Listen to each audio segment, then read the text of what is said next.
Top 9 news కి స్వాగతం. విద్యార్థుల సమగ్ర అభివృద్ధికి కృషి చేయాలి. కేజీబీవీ విద్యార్థులతో కలిసి భోజనం చేసిన డీఈఓ ఏ రమేష్ కుమార్.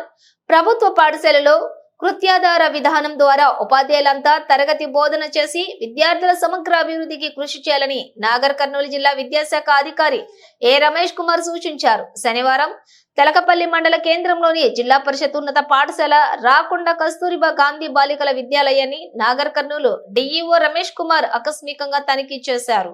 జిల్లా పరిషత్ ఉన్నత పాఠశాలలో 10వ తరగతి గదిలో ఆంగ్ల మాధ్యమంలో ఉపాధ్యాయురాలి బోధన ప్రక్రియను విద్యార్థులతో కలిసి కూర్చుని పాఠాలు విన్నారు. కేజీబీవీ విద్యార్థులతో కలిసి మధ్యాహ్న భోజనం చేశారు.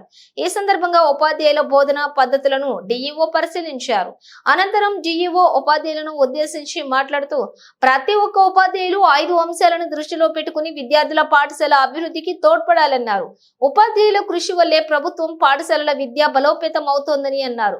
ఆత్మసాక్షిగా పట్టుదలతో పనిచేస్తే పాఠశాల స్థాయి మరింత ఉన్నతంగా మారుతుందని, తద్వారా రాబోయే తరం నాణ్యమైన సమాజాన్ని నిర్మిస్తుందన్నారు.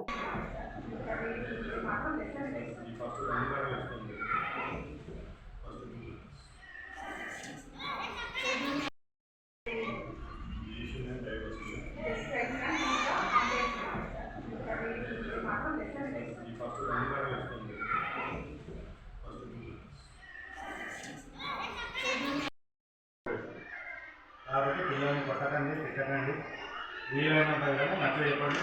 పనిష్మెంట్ చేస్తే పర్సనల్ రిలేషన్ రాష్ట్రాలని చెప్పండి, కానీ కొట్టకండి. ఇక్కడ ఒక పిల్లలు చాలా స్కూళ్ళలో నాకు టీవీ వచ్చిందని కంప్లీట్ వచ్చింది కాబట్టి కొద్దిగా